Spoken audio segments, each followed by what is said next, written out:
So, వాళ్ళ గురించి వాళ్ళు గ్రేట్‌గా ఫీల్ అయ్యారనుకోండి, మొదటి కేటగరీలోనే ఉన్నామనుకుంటారు. సో, అప్పుడేమైతది ఫైనల్ రిజల్ట్ వచ్చినప్పుడు మీరు ఫస్ట్‌లో లేరు, సెకండ్‌లో లేరు, థర్డ్‌లో ఉన్నారని అన్నాడనుకోండి. అప్పుడు ఎంత బాధ అనిపించాలి? సో, అటువంటి పరిస్థితి రాకుండా మనకి ఇప్పుడే చెక్ చేసుకోవాలి.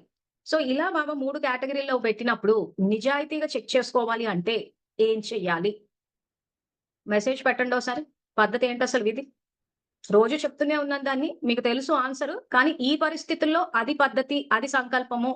ఆ పద్ధతిలో చేస్తే నిజాయితీగా చెక్ చేసుకోవచ్చు అన్న విషయం మీకు తెలియాలి. ఎందుకు అడుగుతున్నాను ప్రశ్న అంటే మీ అందరికి జ్ఞానం అర్థమైంది. కానీ ప్రాక్టికల్ లైఫ్‌లో అటు ఇటు అవుతూ ఉన్నారు. ఓకే. స్వచింతన చేసుకోవాలి. మరి స్వచింతన అన్నదే నిజాయితీగా చేయాలంటే ఏం చేయాలి? కరెక్ట్‌గా నేను ఏ పొజిషన్‌లో ఉన్నాను? 1, 2, 3 పొజిషన్‌లో ఎక్కడున్నాను నేను? అన్నది ఎట్లా తెలుస్తది? ఎందుకంటే మన ప్రవర్తన మనకు కరెక్టే అనిపిస్తది కాబట్టి మనం కరెక్ట్‌గానే అంచనా ఏసి మనం కరెక్ట్‌గానే నంబర్ 1 పొజిషన్‌లోనో, 2లోనో పెట్టేసుకుంటాం.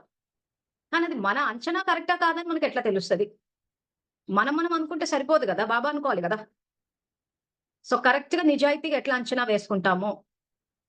నిన్న గూడా అడిగాను ఈ ప్రశ్న. పరిశీలించుకోవాలి అనంటే మన బుద్ధితోటి ఆలోచిస్తే, పరిశీలిస్తే మేము రైట్. ఇప్పుడు ఎవరికి వాళ్ళు అందరూ మేము రైట్ అనుకుంటున్నారు. కానీ బాబా స్టాండర్డ్స్ రీచ్ అవ్వట్లేదు. బాబా చెప్పిన స్టాండర్డ్స్ ప్రకారం వెళ్ళటం లేదు. సో, అది నిజాయితీగా పరిశీలించుకోవాలి అంటే ఏం చేయాలి? బాబా మురళితో కంపేర్ చేయాలంటే కంపేర్ చేసి ఎవరికి వాళ్ళు మేము కరెక్ట్ ఉన్నామనుకుంటున్నారు. బాబాని అడిగి తెలుసుకోవాలి. మన ఫ్యామిలీ వాళ్ళు చెప్పాలి. Check and change.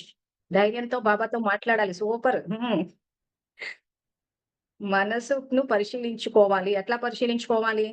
శ్రీమతం బాబాతో కనెక్ట్ అవ్వాలి. బాబాతో కనెక్ట్ అవ్వాలి. Self checking. స్వచింతన. సో, స్వచింతన, సెల్ఫ్ చెకింగ్, బాబాతో కనెక్ట్ అవ్వాలి. శ్రీమతం ఇవన్నీ ఏంటంటే కరెక్ట్ ఆన్సర్సే.